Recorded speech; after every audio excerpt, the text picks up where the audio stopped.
인도에서 스텔레 존스라고 하는 선교사가 노방 전도를 하고 있었답니다. 근데 한 이슬람 교도가 가까이 다가오더니 소리를 쳤습니다. 우리 이슬람교는 당신들이 갖지 못한 아주 중요한 것을 한 가지 가지고 있다고. 그래, 선교사가 물었습니다. 그 중요한 것이 도대체 뭡니까? 그랬더니 이렇게 얘기를 합니다. 예, 우리 이슬람교는 메카에 가게 되면 우리 종교의 창시자인 마호메트의 시신이 담겨져 있는 관이 있다고. 그래, 마호메트는 확실한 역사적 인물이라는 것을 우리에게 증명해 주고 있다고. 그런데 당신의 기독교는 예루살렘에 가게 되면은 예수 그리스도의 무덤이 있지만 그 무덤은 빈 무덤이지 않소. 그게 우리와 다른 점이라고. 그랬더니 스텔 존스 그 선교사가 듣고 있다가 이렇게 얘기를 하게 됩니다. 당신 말이 맞습니다. 그게 우리 종교와 당신의 종교의 차이점이지요. 당신의 종교인 마호메트교, 바로 이슬람교는 관도 있고 시신이 있지만 우리 기독교는 바로 그리스도 예수께서 부활하셨기 때문에 예수 그리스도의 시신이 그곳에 없습니다. 빈 무덤이라고 하는 것은 바로 예수가 부활하시고 승천하셨다고 하는 그런 증거가 아니겠습니까? 여러분, 세계에 수많은 종교가 있습니다. 종교의 창시자들이 대단히 많이 있습니다. 그런데 문제는 그들 모두에게는 무덤이 하나같이 있다는 겁니다. 그런데 바로 무덤에 묻히지 않고 부활하신 분은 그 예는 세상 어디에도 어떤 종교도 없습니다. 그리스도 예수가 유일하다는 사실입니다. 우리 기독교는 빈 무덤의 종교입니다. 얼마나 귀한 일인지 모릅니다.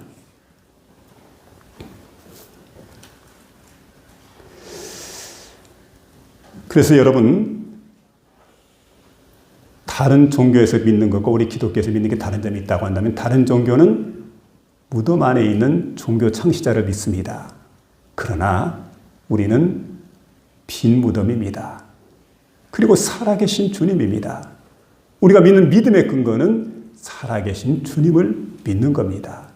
지금도 부활하셔서 우리 곁에 우리와 함께 하시고 우리 예배를 받아주시고 우리에게 한량없는 은혜를 베푸신 그 주님을 찬양하고 그 주님께 영광을 돌리고 그 주님을 예배하는 그런 삶을 우리가 살아가는 겁니다. 여러분, 빈 무덤이 있습니다. 그리고 무덤이 있습니다. 무덤이라고 하는 것은 그 사람이 이미 죽었다는 사실을 증명해 주고 있습니다. 빈 무덤이라고 하면 뭘 얘기할까요? 죽음을 이기신 능력, 그 생명을 우리에게 말해주고 있습니다. 그래서 빈 무덤은 부재가 아니라 부활의 증거가 되는 겁니다. 이게 바로 예수 그리스도의 빈 무덤입니다. 우리가 생각할 때 예수님은 우연히 살았을까? 아니면 도대체 예수님 부활했다는 말은 무슨 얘기일까?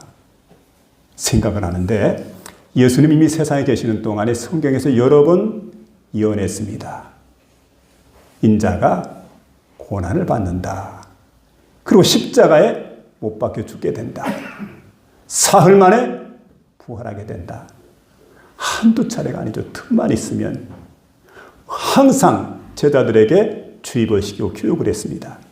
반드시 고난당하고 십자가에 죽임당하게 되고 그리고 부활하게 된다. 근데 그 사실을 제자들은 까마득히 잃어버리고 있습니다. 여제자들도 마찬가지죠. 모두가 다 잃어버렸습니다. 근데 여러분, 주님께서 말씀하신 대로 오늘 부활절 새벽에 무덤에서 살아나셨습니다. 그리고 그 말씀이 사실임을 우리에게 증명해 주고 있습니다. 말씀대로.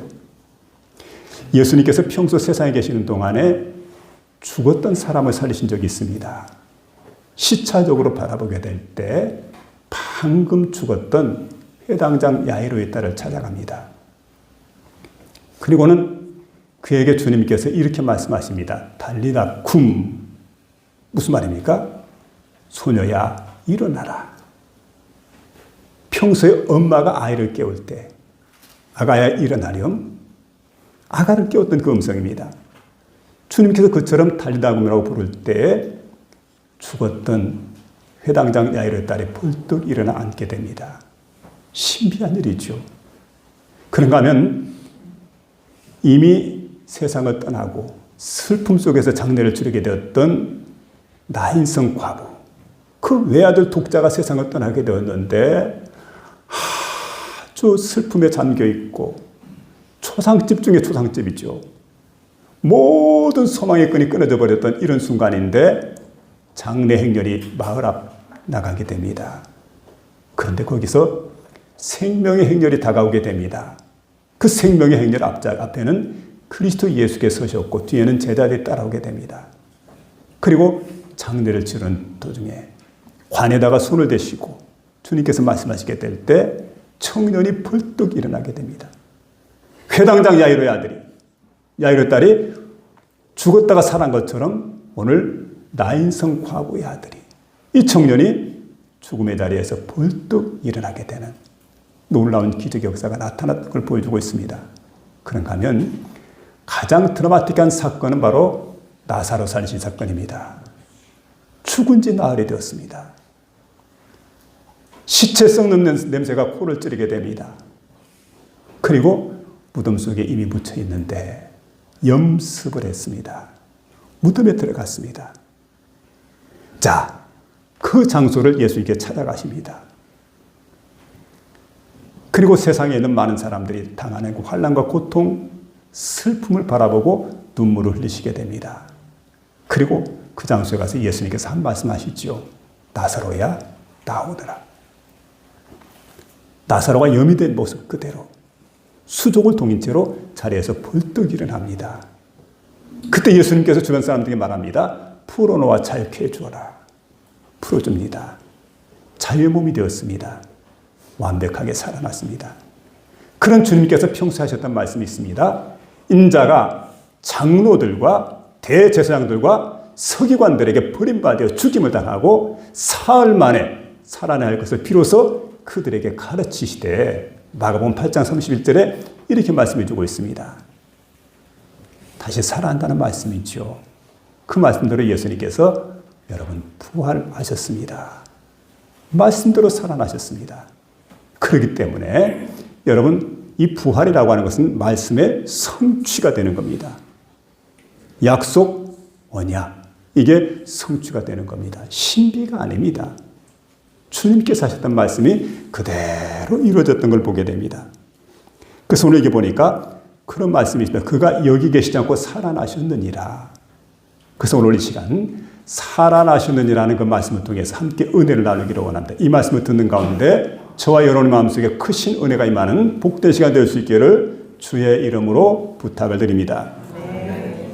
먼저는 근심하지 마라 하는 말씀이 들려주고 있는데 오늘 예수님을 사랑했던 여인들이 이제 예수님께서 십자가에 못 박혔습니다. 토요일은 침묵의 날입니다. 금요일은 십자가 진 날입니다. 그리고 무덤 속에 갇혀 있었습니다. 그런데 안식 후 첫날 새벽이 되었을 때 이제는 안식일이 지났습니다. 자유롭게 활동할 수가 있습니다. 기다렸던 여인들이 제일 먼저 무덤을 향해 달려가게 됩니다. 근데 그냥 가지 않고 향품을 준비해 줬습니다. 예수님 몸에다가 향유를 바르려고 막 무덤을 향해 달려가게 되는데 무덤 앞에 딱 서서 깜짝 놀라게 됩니다. 누가 우리를 위해서 돌문을 굴려줄까? 그럴 리가 없지만 돌문을 좀 굴려줬으면 좋겠다 생각을 하고 달려갔는데 가서 보니까 돌문이 굴려져 있습니다. 신비한 현상이죠. 그리고 무덤 속을 이렇게 들여다보니까 무덤 속에 그리스도 예수께서 사라져 버렸습니다. 저들은 당황할 수밖에요. 그곳에 있는 분명히 장사 진행받았던 그리스도 예수가 어떻게 되었을까?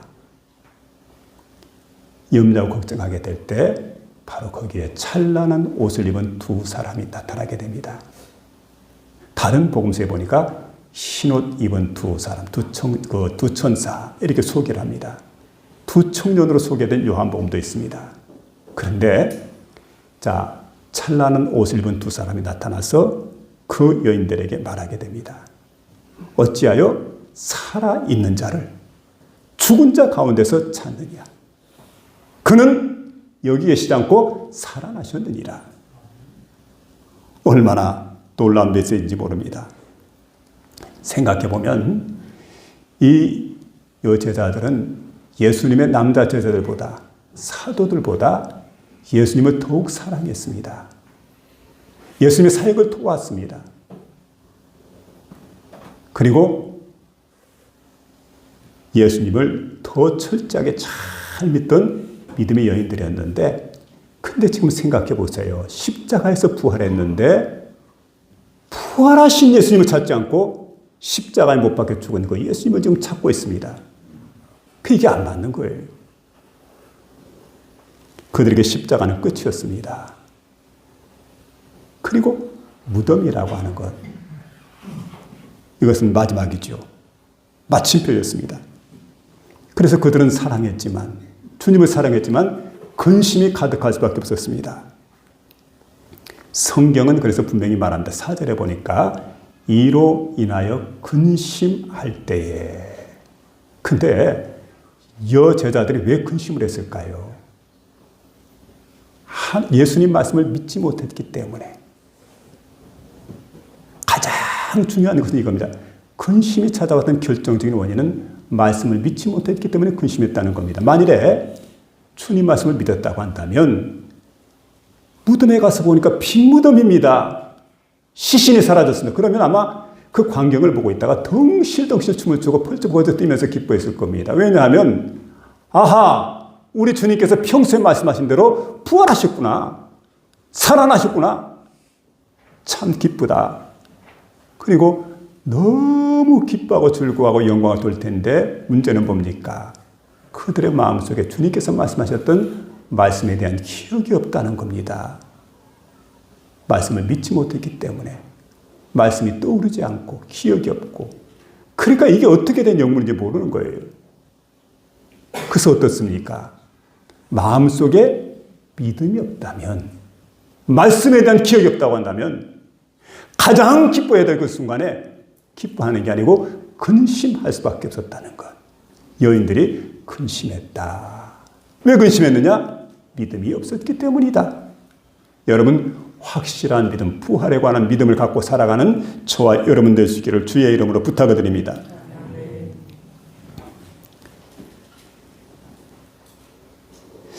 저들의 믿음은 아직 무덤에 머물러 있습니다. 부활의 단계에 이르지 못했습니다. 그러나 예수님께서는 무덤에 계시지 않았습니다. 그리고 부활하셨습니다. 살아나셨습니다. 루마니아의 작가인 게오르기라고 하는 분이 25시라고 하는 소설을 썼습니다. 25시라고 하는 내용이 그렇습니다. 여기 보면 한 선량한 농부 모리츠를 갖다 주인공으로 이제 세워가지고 당시 루마니아라고 하는 나라 약소국가입니다. 강대국의 그 틈바구니 껴있는 마치 우리나라와 같은 그런 약소국가였던 루마니아. 그런데 주변에 강대국들이 굉장히 많습니다. 그래서 그 현실을 갖다가 이렇게 묘사하는 그런 이야기인데, 여기 보면 그런 얘기가 나옵니다. 자, 여러분, 시간이 지나게 될 때 보면 24시를 지나고 나면 그 다음에 어떻게 됩니까? 1시가 되는 거예요. 그런데 루마니아라고 하는 나라는, 공산체에 있던 루마니아라고 하는 나라가 어떤 나라냐면은 24시가 지나서 1시가 되는 게 아니고 25시로 넘어갑니다. 이 시간은 고통의 시간입니다. 이 시간은 절망의 시간입니다. 고통과 절망이 이 민족에게 막 계속해서 밀려오게 되고, 그리고 더 이상 발전이 없습니다. 소망이 없습니다. 거기서 시간이 멈춰지는 거죠. 여러분, 말세를 향해 살아가는 우리의 모습이 그런 모습이 아닐까요? 시간은 24시를 지나서 새로운 소망의 시간, 한시로 다가가야 되는데 한시로 다가가는 게 아니고 25시에 딱 멈춰버리는 그러한 고통과 절망의 시간. 이게 우리에게 문제입니다. 우리가 이런 시간 돼서는 안 되지요. 근데 보세요, 여러분. 그리스도 예수께서 부활하셨습니다.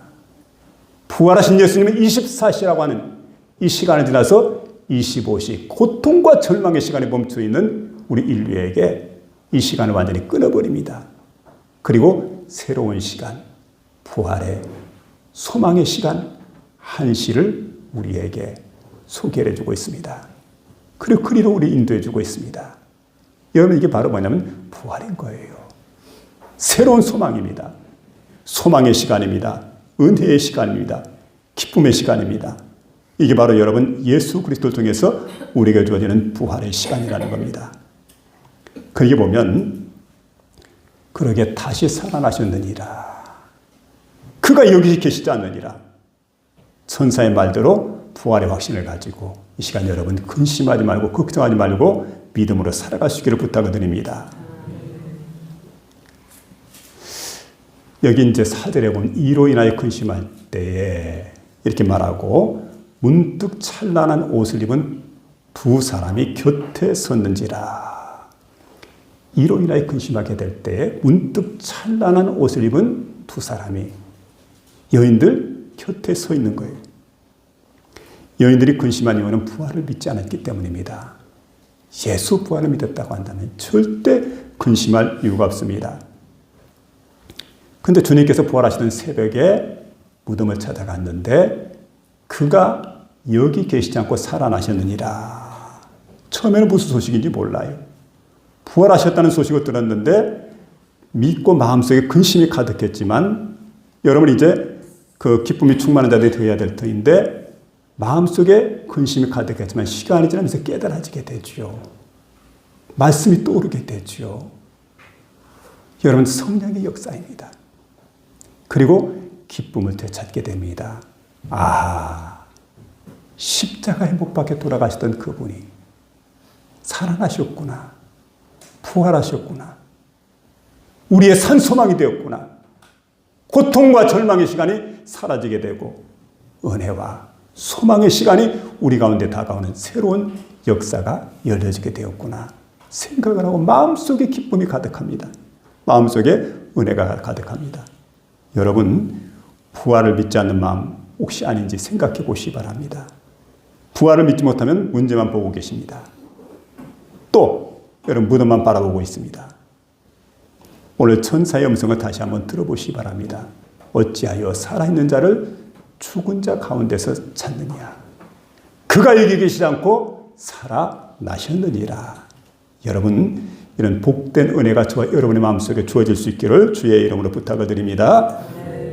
두 번째 보니까 말씀을 기억하라고 이제 우리에게 말씀해 주고 있는데 이철환 작가가 그분이 쓴 그 유명한 연탄길이라고 하는 그 또 하나는 곰보방이라고 하는 이 책을 통해서 많은 사람들의 마음, 많은 독자들의 마음속에 감동을 주는 베스트셀러인데 그런데 이분의 삶이 처음부터 이렇게 탄탄대로가 아니고 처음부터 이렇게 성공의 가도를 달렸던 사람이 아닙니다. 얘기를 들어보니까 젊은 시절에 너무 가난하고 삶이 공고하고 어려워서 리어카를 끌고 다니면서 그렇게 장사를 하고 고생해서 돈을 벌면서 이렇게 살았는데 그런데 글을 짰습니다. 그림 그리는 재주가 있습니다. 그런데 그림을 그려도 남들이 인정해 주지 않아요. 아무리 글을 잘 써도 출판사에 갈 때마다 퇴짜를 맞게 됩니다. 그러니까 마음속에 불안이 밀려오게 될 수밖에요. 그러나 절대로 포기하지 않았습니다. 그리고 끝까지 해보자. 3년 동안 우울증으로 고생을 하게 됩니다. 그리고 7년 동안을 야학이라고 해서 밤에 아이들이 이제 낮에는 그 직장에 가서 일하고 밤에 공부하는 아이들. 야학에서 7년 동안을 가르쳤답니다. 그래서 틈난 대로 글을 쓰게 됩니다. 그리고 이제 그 글이 어느 정도 시간이 지나게 될 때 인정을 받게 되고, 그리고 자신에게 있는 수입을 가지고 수입의 절반을 뚝 떼서 이웃을 기꺼이 돕기 시작을 합니다. 그리고 시간이 지나면서 자신의 글이 정말로 인정을 받아가지고 베스트셀러 작가가 됩니다. 유명 작가가 되는 거예요. 근데 그분이 이런 고백을 하게 됩니다. 참 어떻게 보면 그의 고백은 우리 마음속에 깊은 울림을 주게 되는데, 자, 이분이 이런 얘기를 해요. 기름때를 입고 있는 기름때에 찌들어 있는 작업복을 입고 있던 그 순간에도 나는 프란츠 카프카를 읽었다. 이렇게 고백이 되거든요. 그리고 이제 이때뿐만 아니라 그림을 팔기 위해서 길거리에 나갑니다. 그림 한 장 팔리지 않습니다. 너무 부끄럽습니다. 고개를 푹 들고 수밖에 없는 그 순간에도 알베르 까미를 읽고 있었다. 그리고 그는 틈나는 대로 도스토옙스키, 말레르메, 그리고 이런 책뿐만 아니라 정말 양서가 될 수 있는 그 헤르만 헤세라든지, 그리고 스타닉 슬라브스키, 이런 책들이죠. 이런 책 옆에서 나는 절망하지 않았습니다. 그리고 하나님께서 계셨기에 나는 절망하지 않을 수가 있었습니다. 제일 중요한 얘기는 그 얘기죠. 하나님이 계셨기 때문에 나는 절망하지 않을 수가 있었습니다. 여러분, 그가 성공할 수 있었던 것은 소망을 잃어버리지 않았기 때문입니다. 소망을 잃어버리지 않았던 것은 하나님에 대한 기억, 부활하신 하나님에 대한 기억, 부활하신 그리스도 예수죠. 그 기억 때문에 결국 그는 절망하지 않고 마음속에 소망을 품고 있었다는 겁니다. 오늘 이게 보니까 6절에 그렇게 말씀합니다. 그가 여기 계시지 않고 살아나셨느니라. 여기 계시지 않고 살아나셨느니라. 너희에게 어떤 말씀을 했는지 기억하라. 주님은 그렇게 말씀해 주고 있습니다. 여인들을 보세요. 빈 무덤을 봤습니다. 천사들의 말을 들었습니다. 그런데 깨닫지 못하고 있습니다. 왜냐하면 주님의 말씀을 들었는데 그 말씀을 마음판에 새기지 못했기 때문에, 삶으로 실천하지 못하고 적용하지 못했기 때문에 결정적인 순간에 하나님 말씀이 떠오르지 않았다는 거죠. 여러분, 머릿속으로만 이해하면 안 됩니다. 마음판에 새겨야 됩니다. 그리고 그 말씀을 믿어야 됩니다. 여러분, 김수환 추기경이라는 분이 이렇게 말합니다. 우리 인생의 가장 먼 여행은 머리부터 가슴까지로 여행입니다. 머리에서 가슴까지. 이거 얼마나 돼요? 그런데 여러분 보세요. 머릿속으로 이해되지는 이야기가 가슴으로 믿어져야 된다는 것. 그냥 머릿속으로만 생각하는 거죠. 생각만 가지고 지나가서는 안 돼요. 아, 예수 좋은데, 믿어야 되는데 하고 생각하는데 그것 가지고 끝나면 안 되죠. 마음으로 믿어야 되는 거예요. 이게 믿어진다는 게 하루아침에 되어지는 게 아닙니다. 많은 분들에게 전도해 봅니다만은, 예수 믿겠습니다. 교회 나가겠습니다. 그런데 쉽지 않아요. 가슴으로의 결단이죠. 하나님 말씀이 우리 가슴 속에 믿음으로 다가와야 돼요. 여러분 아시겠습니까? 오늘의 부활절을 맞이해서 여러분, 부활하신 예수님과 나와 어떤 관계가 있습니까? 그분의 부활을 믿습니까? 나의 부활을 믿습니까? 영원한 세계를 믿습니까? 그리고 여러분, 우리의 신앙은 흔들림이 없습니까? 가슴으로 여행이 필요해요. 머리만 가지고는 부족해요. 이해만 가지고는 안 돼요. 이게 마음으로, 확신으로 믿어지는, 어떤 일이 있어도 흔들리지 않는, 그리고 여러분, 여기에서 변화의 역사가 나타나야 된다는 사실이죠. 아멘. 여기 보니까 빈 무덤을 보면서 깨닫지 못합니다. 우리가 말씀을 깊이 묵상하고 말씀을 삶 속에 적용하며 살아가다 보면은 사람이 달라지게 됩니다. 그래서 어떤 변화의 역사가 되냐? 지성의 변화의 역사가 나타나요. 깨달아지게 되죠. 감성의 변화의 역사가 나타나게 됩니다. 두려움에서 소망으로 갑니다. 감성의 변화예요. 의지의 변화의 역사가 나타나게 됩니다. 이게 뭐냐면 여러분, 포기했던 삶이 순종하는 삶으로. 그래서 인생관이 변화가 되고 세계관이 변화가 되고 그리고 가치관의 변화가 나타나게 됩니다. 이게 여러분 믿는 사람의 특징이에요. 이는 복된 성도 여러분 다 될 수 있도록 하나님 말씀을 기억하며 살아가는 귀한 심령 다 될 수 있기를 주의 이름으로 부탁을 드립니다. 아멘. 마지막 세 번째는 부활의 소식을 알리라고 말하고 있는 걸 보게 됩니다. 우리나라에 복음을 전해준 고마운 분들이 있습니다. 장로교 선교사 가운데 가장 먼저 우리 땅에 와가지고 복음을 전했던 사람은 언더우드입니다. 감리교 선교사는 아펜젤러입니다. 근데 이분들이 동시에 같은 배를 타고 왔으니까 같은 날 1885년도 부활절날 제물포 앞바다에 딱 도착을 하게 됩니다. 제물포라고 하는 지역은 지금의 인천입니다. 인천 앞바다. 근데 그날이 4월 5일입니다. 여러분 공교롭게도 부활주일입니다. 그들은 사도들이 가졌던 확실한 부활신앙으로 무장이 되어 있었습니다. 어떤 날 그들이 자원하게 됩니다.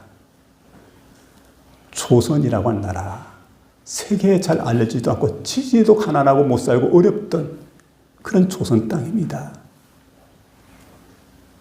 그야말로 어둠이 짙었던 그런 조선 땅에, 가난했던 조선 땅에 부활의 생명 가지고 생명의 복음을 전하기 위해서 여러분 그들이 태평양을 건너서 조그마한 조선 땅에 찾아오게 됩니다. 그런데 이 선교사님 가운데 아펜젤러 선교사를 보니까 이분이 이화학당, 배제학당이죠. 당시 이제 이화학당과 쌍벽을 이룰 수 있는 그 배제학당인데 배제학당을 갖다 설립을 하게 되고 경동교회를 세웠던. 근데 이분은 이제 이런 그 학원 선교만 중요시하는 게 아니고 또 이분이 했던 게 뭐냐면 병원 선교를 많이 합니다. 문서 선교도 많이 합니다. 그래서 성경을 번역하게 됐는데 우리말 성경 해가지고 여러분 원래 이제 다른 영어라든지 원어로 이렇게 있었던 그 성경을 갖다가 번역을 했습니다. 번역한 쪽복음이라 할 수 있는데 거기 보면 마태복음, 마가복음, 고린도전서, 고린도후서 네 권을 1900년도에 번역을 해서 우리말로 우리나라 사람들이 그 성경을 읽을 수 있도록 만들어줬습니다. 그리고 2년이 지나게 됩니다. 1902년도입니다. 성경 번역하는 사람들이 모임을 갖게 되는데 목포에서 모임이 있습니다. 제물포에서 배를 탔습니다. 그리고 한참 지나서 군산 앞바다 가다 그만 일본 상선하고 꽝 하고 충돌하게 됩니다. 이 배가 서서히 침몰하게 됩니다. 다행스럽게도 자신에게는 구명조끼가 있었습니다. 근데 옆을 이렇게 살펴보니까 함께한 일행 가운데 이화학당 다니던 여학생이 있는데 구명조끼가 없습니다. 그냥 그대로 놔두면 죽을 수밖에 없습니다. 자신의 구명조끼를 벗어서 그에게 입혀줍니다. 그리고 침몰한 배와 함께 자신 그곳에서 별세하게 됩니다. 여러분 그 젊은 나이에 정말 가치 있는 그 선교사가 얼마나 귀한 일을 합니까? 얼마든 살아야 되는데 여러분 그렇게 별세해서 세상을 떠나시게 됩니다. 젊은 분이. 여러분 어떻게 일이 가능했을까요? 그의 마음속에 부활신앙이 있기 때문에 가능합니다. 여러분 죽음으로 끝나는 게 아닙니다. 영원한 하나님 나라에 들어가게 됩니다. 맡겨준 사명 잘 감당하고 주님 앞에 가서 받을 상을 생각하는 그런 순간입니다. 그 나라는 순식간에 이루어지게 됩니다. 우리는 영원에 잇대어 살아가는 존재입니다. 세상이 전부가 아니거든. 영원한 세계가 있습니다. 생명의 세계가 있습니다. 여러분 거기에 우리가 잇대어진다는 거예요. 연결되어졌다는 거예요. 난 이대로 떠나면 이대로 끝나는 게 아니고 영원한 생명의 나라에서 영원한 하나님 나라에서 눈을 뜨게 되는 그런 복된 역사가 반드시 나타날 것이라는 사실이죠. 9절에 보니까 무덤에서 돌아가 이 모든 것을 11사도와 다른 모든 이에게 알리니 이렇게 말하고 있습니다. 무덤을 향한 발걸음이 부활을 증거하는 발걸음으로 바뀌게 됩니다. 바뀌었어요. 우리의 신앙은 빈 무덤만 바라보는 신앙이 되어서는 안 됩니다. 여러분 여인들처럼 무덤에서 돌이켜 전할 수 있는 그런 발걸음이 되어야 됩니다. 부활신앙은 단순히 예수께서 십자가에 못 박혀 죽으셨다 그리고 사흘 만에 살아나셨다 이걸 믿는 게 아닙니다. 이 정도가 아닙니다. 여러분 이건 뭐 기초적인 거지요. 예수님께서 내 죄를 위해서 십자가에 못 박혀 돌아가셨고 사흘 만에 살아나셨는데 그 예수님의 여러분 현재 임재하는 것, 그 예수님이 내게 임재하셔서 나와 함께 하신다. 여러분 이 사실을 믿어야 돼요. 오늘 부활절 우리의 과제입니다. 예수님은 부활하셨습니다.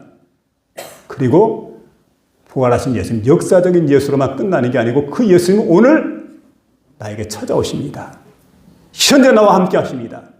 내게 임재하신 주님, 그 주님으로 내가 믿게 될 때 그때 우리의 믿음이 확실합니다. 왜 부활의 복음을 전하지 못합니까? 이 사실을 믿지 못하니까. 부활하신 주님께서 현재 나와 함께 하신다는 사실을 내가 믿게 될 때 얼마든 부활의 복음을 우리가 전할 수가 있습니다. 그때 여러분 듣는 대상들 한번 생각해 보세요. 모리와 함께한 화열이라고 하는 책이 있습니다. 운동세포가 다 파괴돼가는 질병을 앓고 있는 모리라는 스승. 그러니까 여러분 이제 그 운동 근육세포죠. 이게 다 파괴가 되니까 이게 루게릭병입니다. 루게릭병이 걸려있는 그 스승 모리를 찾아서 미치 앨범이라고 하는 제자가 그를 찾아갔는데 화요일마다 만납니다. 그리고 인생에 관해서 논하는 내용들이 그 책 가운데 담겨져 있습니다. 근데 그때 여러분 스승 모리가 미치 앨범이라고 하는 제자에게 이렇게 말하게 됩니다. 세상 사람들은 말일세.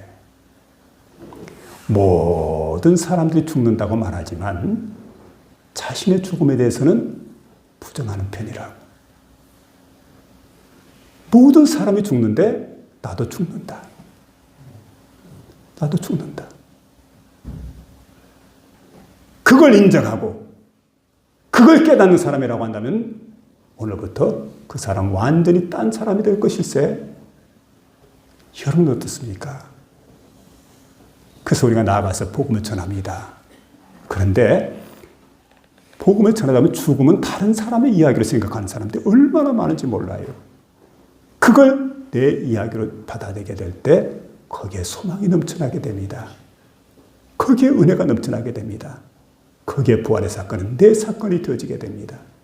역사가 그곳에 나타나게 됩니다. 해마다 우리가 부활절을 맞이하게 됩니다.